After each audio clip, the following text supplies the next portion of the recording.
Good morning, ladies and gents.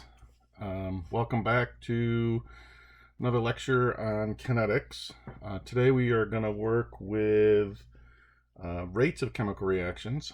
So we're going to take some notes. I was able to put a couple demos together, so hopefully that'll liven things up a little bit. We'll do those as we go through these notes.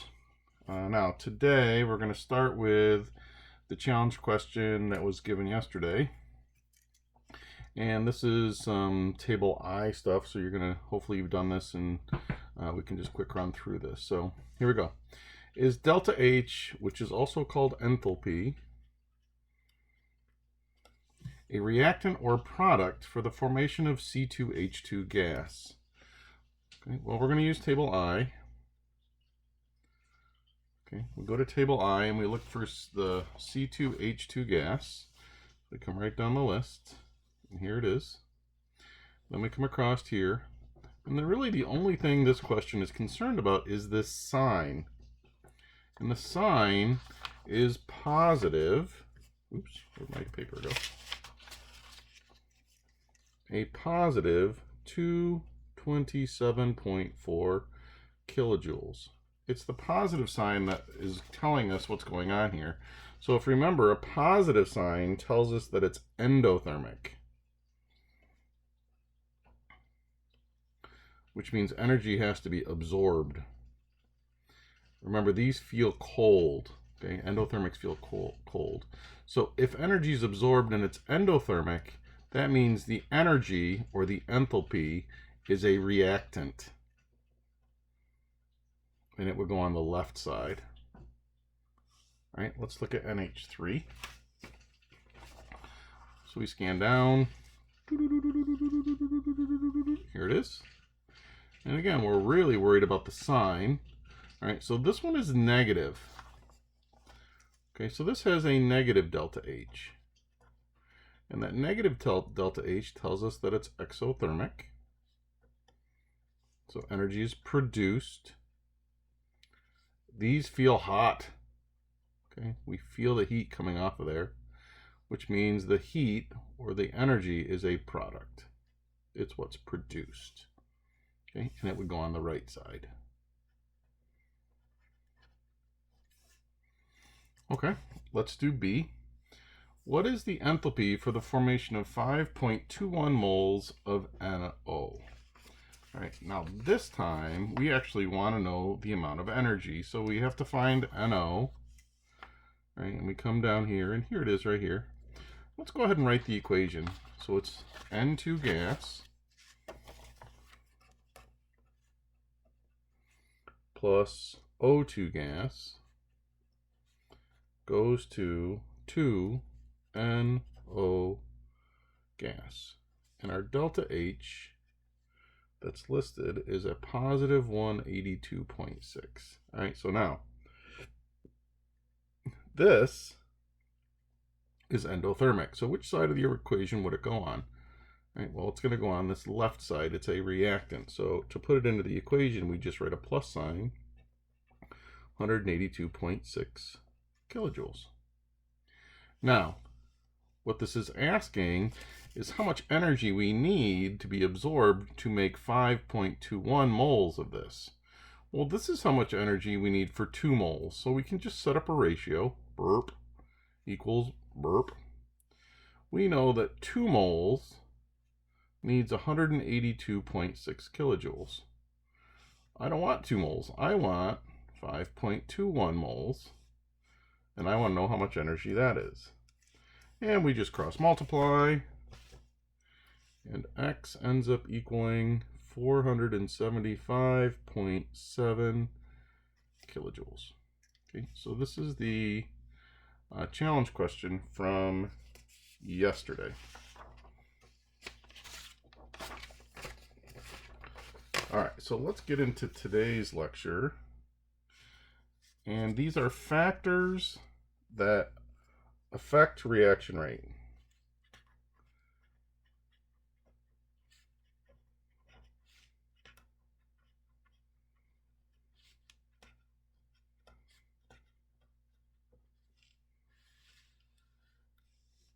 Factors that affect reaction rate. Now, as we go through these, there's something that I want you to remember. Okay, how fast a reaction goes really depends on how many effective collisions there are. The more effective collisions there are, the faster the reaction will go. And let's write that down. The more effective collisions there are,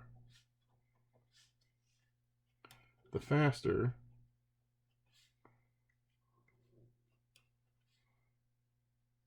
the reaction will go.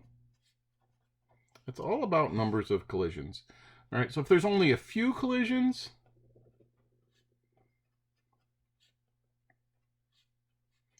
okay, the reaction is going to be slow. Lots of collisions, reaction will go fast. All right, so as we go through these, you need to think about what's happening to the number of collisions. Okay.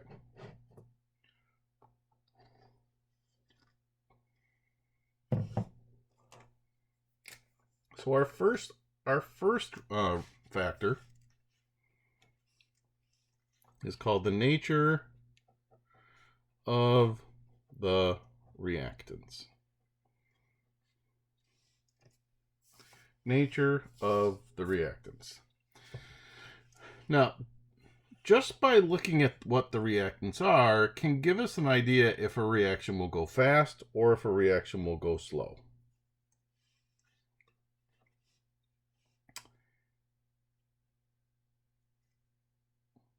Covalent compounds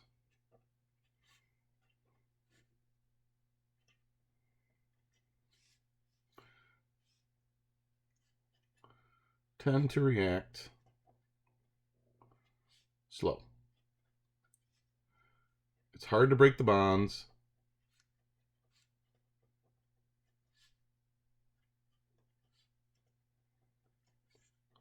Lots of activation energy.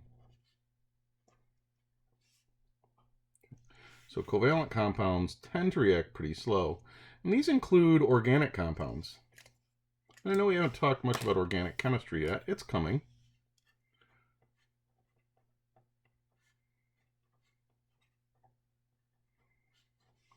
But organic compounds react pretty slow. So if you go to college and you take organic chemistry in college, you'll have to take organic chemistry lab. And I took it, and the organic chemistry lab is about 4 hours long. Okay, you have about 4 hours. And the reason it's so long is because the reactions take forever. You'll literally sit there for like 2.5 hours just watching chemicals boil away, trying to get them to react. All right, so covalent compounds, if you have two covalent compounds, they will generally react pretty slow. Now, ionic compounds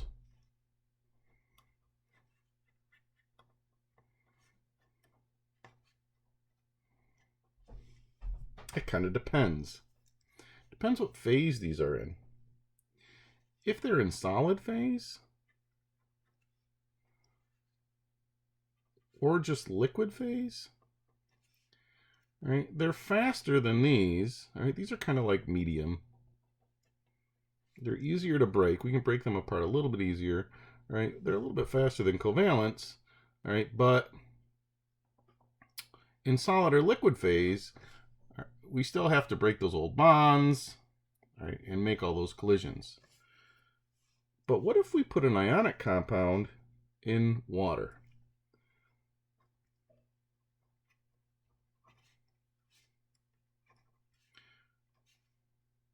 So what if we take NaCl and dissolve it in water and make an aqueous?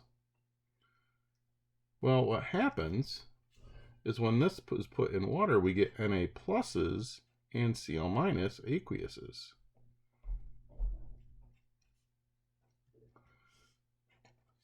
That old bond is already broken.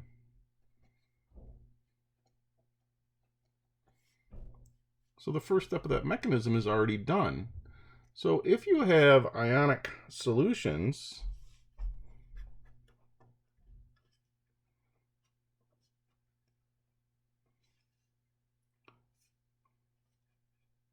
they will react very fast because the old bonds are already broken. To me, this is the hardest one to remember, nature of reactants. Okay, and it's really all about what type of reactants you have, what phase they're in, that kind of stuff. Okay, so covalents are the slowest. Ionics in solids and liquids are kind of medium. They're a little bit faster than these, but ionics in solutions react very fast because the old bonds are already broken. Okay. All right, let's go on to our second factor, and that's concentration.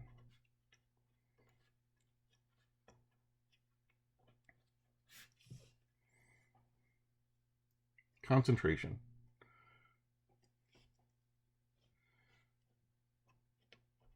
The more reactants there are,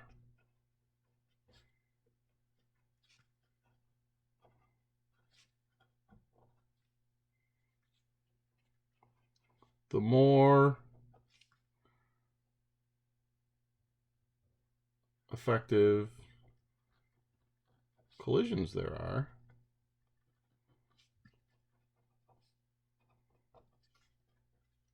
which will give us a faster reaction rate.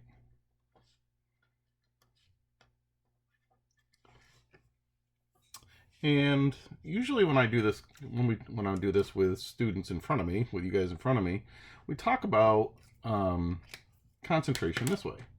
So I want all of you to think about this for just a minute. Let's say that we're sitting in our classroom, and it's in the middle of the block, and you have to go to the bathroom.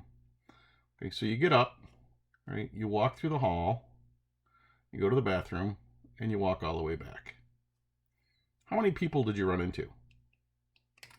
Well, during class time, there are very few people in the hall. So you probably don't run into many people at all.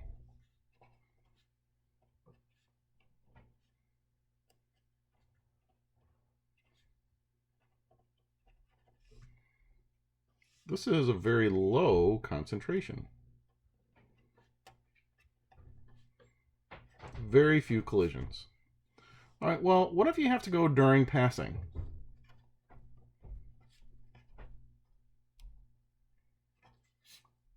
If you have to walk from our room all the way to the bathroom and back, right? During passing, you got all those people in the hall.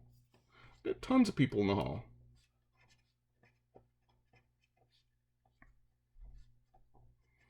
What happens to the chance that you're going to run into somebody? It's going to be a lot higher because there's so many more people in that same space.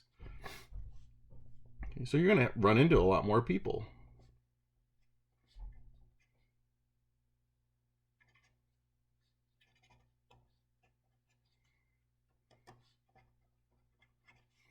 Right? Just because it's a high concentration.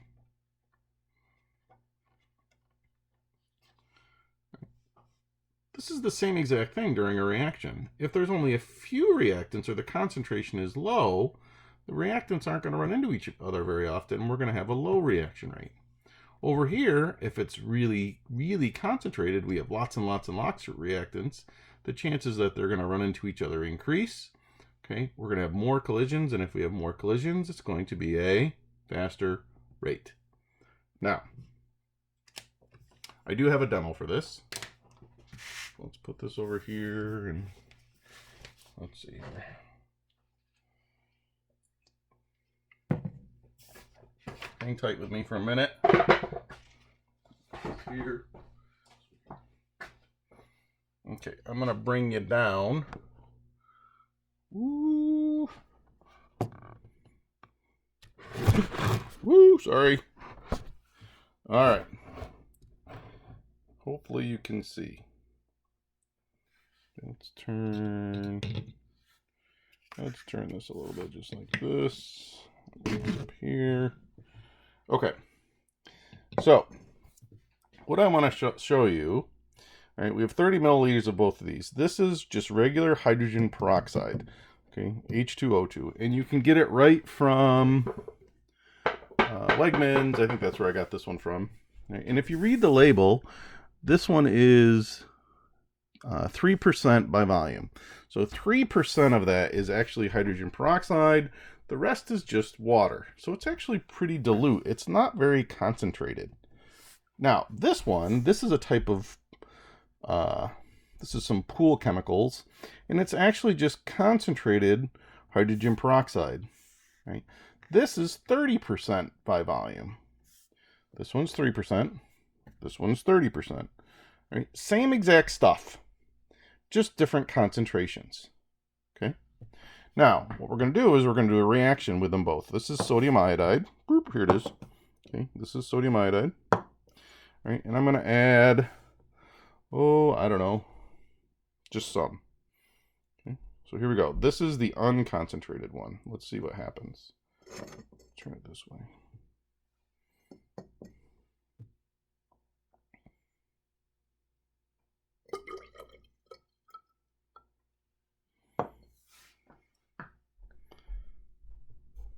Wow. It's actually not the color change. I mean, that's part of it. Okay, but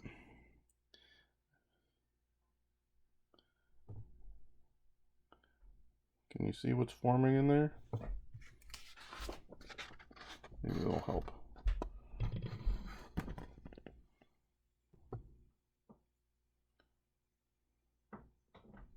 Okay, so it breaks down into oxygen gas, and that's what those bubbles are. Right, so the sodium iodide reacts with the hydrogen peroxide and it produces oxygen gas. Right, so this is our 3%. So we'll let this go for a little bit. Now, the only difference is this hydrogen peroxide is more concentrated. Right? So let's see what happens with this guy.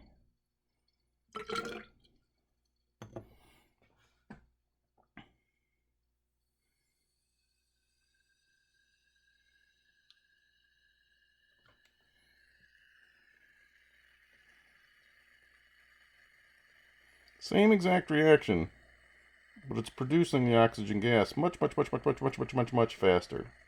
Right, so the only difference between these two, and you can see this one bubbling away too. Let me bring it closer. Woo! Wow, wow, you are feeling very sleepy. Sorry. Okay, so the difference really just is the concentration of the two solutions. This one's reacting much faster because it's much more concentrated than this guy. Okay? All right.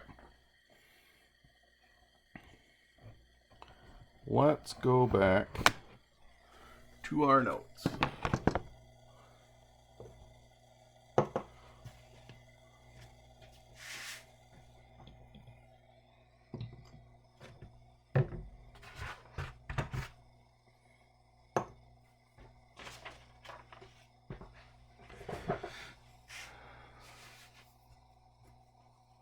There's a second part of concentration, and let's call it the B part.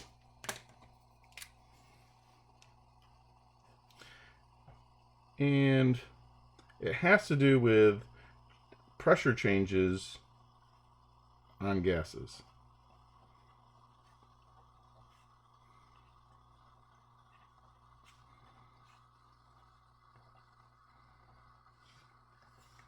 Pressure changes on gases.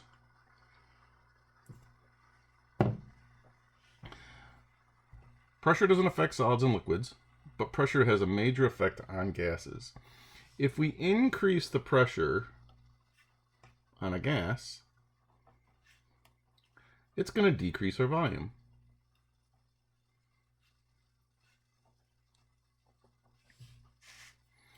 So for example, let's say that we have a beaker and we have a piston. And this is a gas. We got 1, 2, 3, 4, 5, 6 gas particles in there. If we increase the pressure, that means we're going to push this down. What's our volume going to do? It's going to get smaller.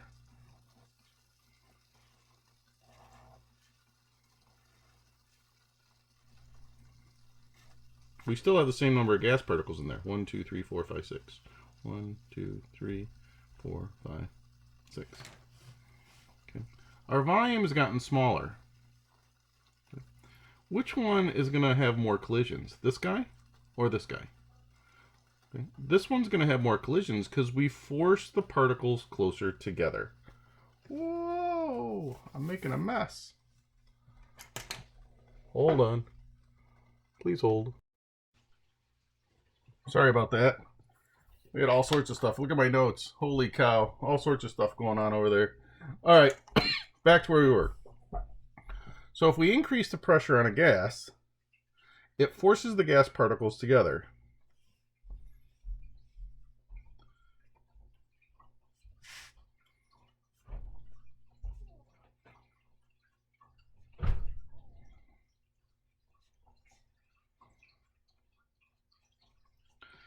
In other words, really what it's doing is if we increase the pressure, it's really increasing our concentration of gas.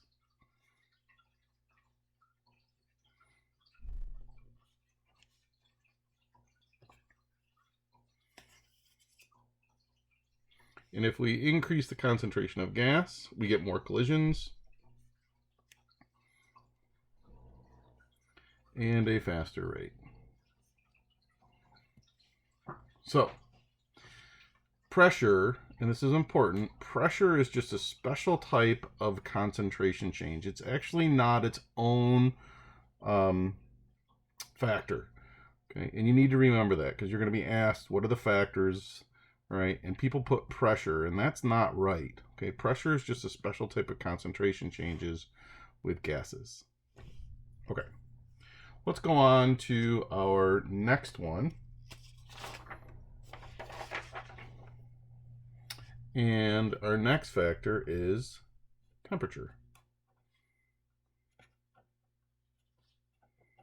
And we deal with this one all the time in the kitchen. And this is one of the intro. This is part of the intro to the kinetics unit when I was talking about the fridge and the stove and stuff. So you kind of already know this one.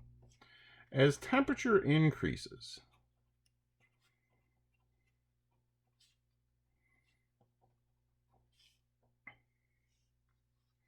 the reaction rate increases.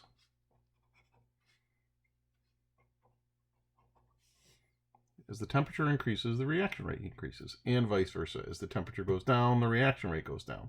All right, this is why we're putting our milk in the refrigerator, because the particles get colder, they slow down, okay, and lots of things happen. So why do, as we increase temperatures, the reaction rate increase? Well, there are really two reasons. Okay, there's two parts of this. First of all, right, temperature is the measure of the kinetic energy of the particles. So the particles are moving faster.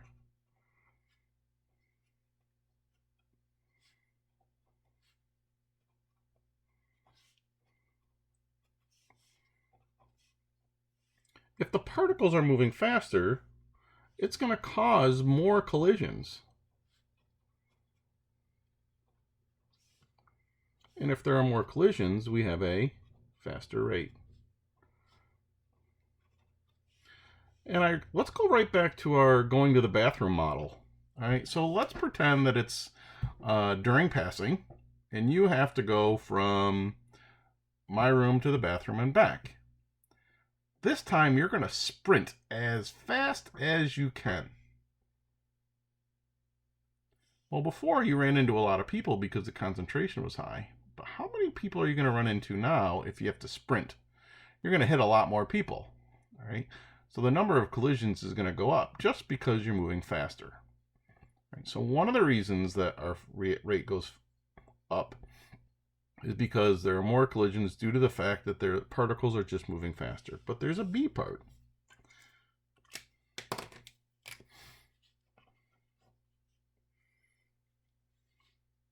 If they have a higher temperature, the particles have more energy.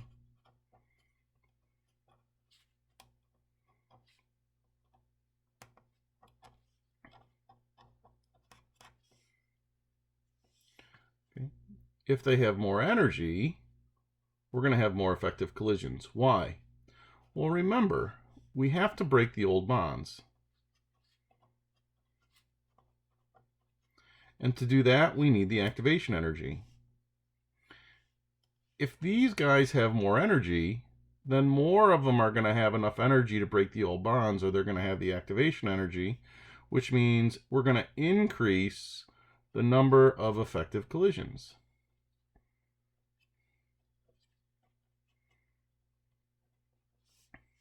And we're going to get that faster rate. Right, so this is a twofold. So when we increase temperature, there are two things happening. The particles are just moving faster, so the chance that they're going to collide is higher, so we'll get a faster rate that way.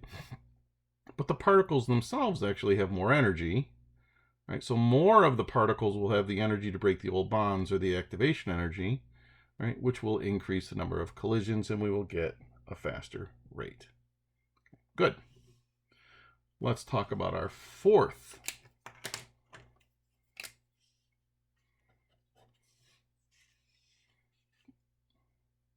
And this is surface area.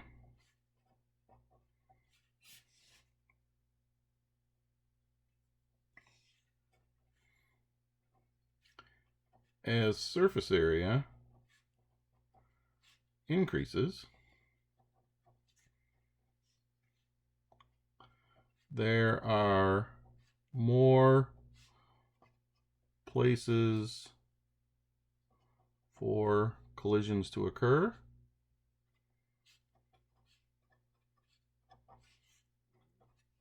If there are more collisions, we get a faster rate.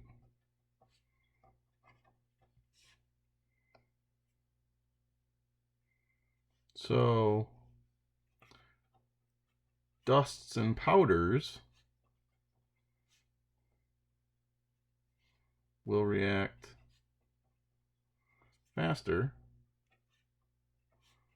than a solid. Gases will react faster than dusts and powders. Okay. Now, this is the lycopodium demo I did out on the deck. Okay, remember I put the match in the container and it basically just fizzed out. All right, but as soon as I spread it out into that dust form, it increased our surface area.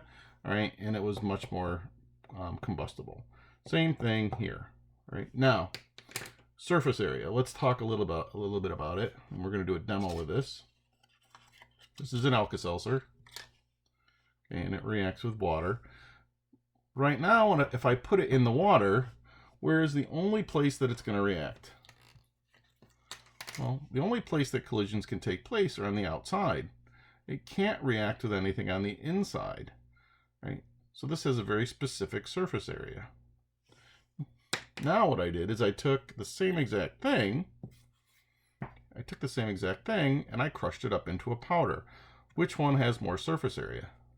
Well, this one has a lot more surface area, right? So this one's going to have a lot more places where the reaction can occur. All right, so let's go ahead and try it. I'll put this here. This is just water. Make sure you can see. Let's see. Can you see? Maybe.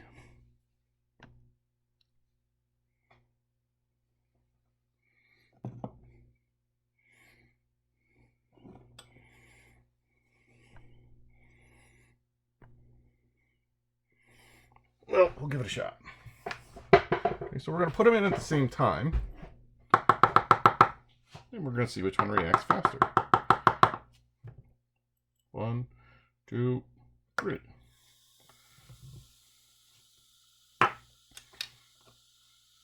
Well, this one's bubbling away over here. This one's bubbling away.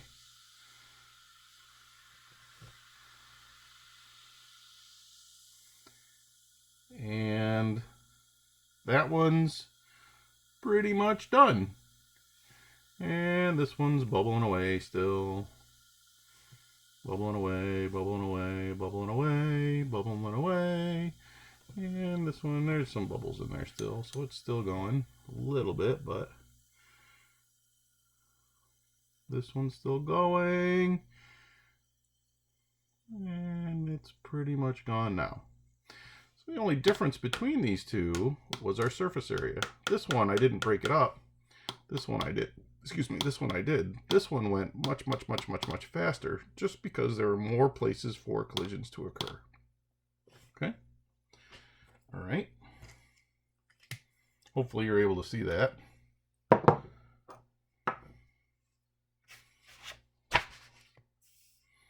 All right. Our last thing that we have to talk about, our last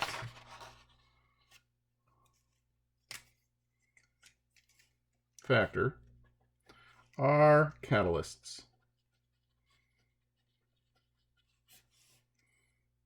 Okay, and remember, they provide an alternative pathway with lower activation energy for the reaction. So remember, let's say that we have a potential energy diagram, and I ask you to draw in what it would do to if we added a catalyst. And remember, what does it do? It just decreases the hump, right? And it decreases that activation energy. Okay, so it doesn't need as much energy. Now, really, what a catalyst will do, it works in two ways. A, it reduces our activation energy,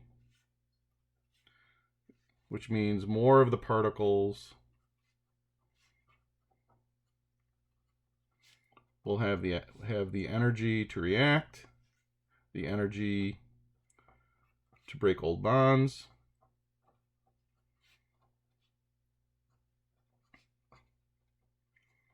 which means we'll increase the number of effective collisions,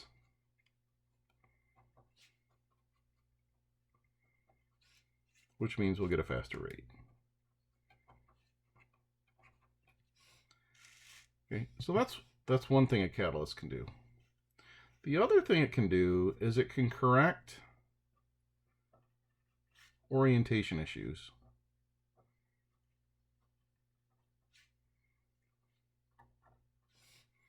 And let me see if I can kind of draw it out for you. All right, so let's say that we go back to our reaction of AB plus CD. Remember this? So we got A, B, C, D.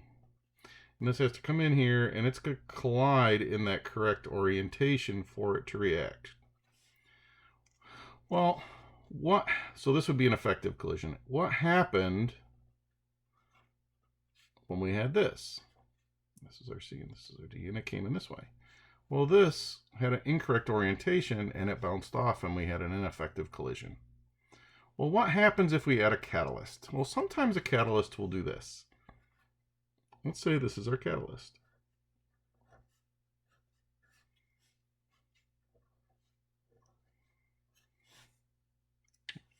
So here's our catalyst. It captures some AB. So here comes some AB, and it captures it right here. A, B. Right.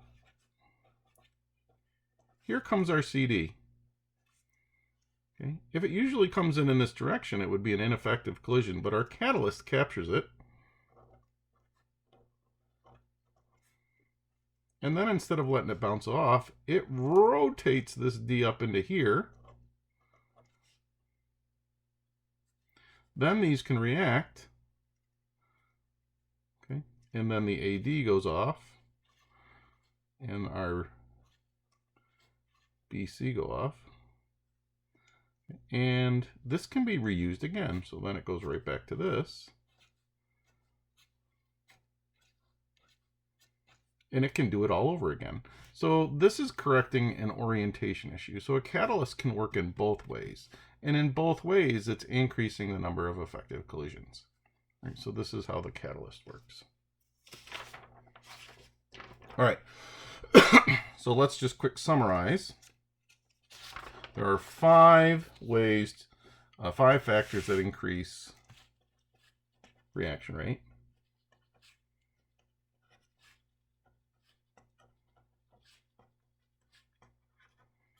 One, our nature of reactants. 2 was concentration.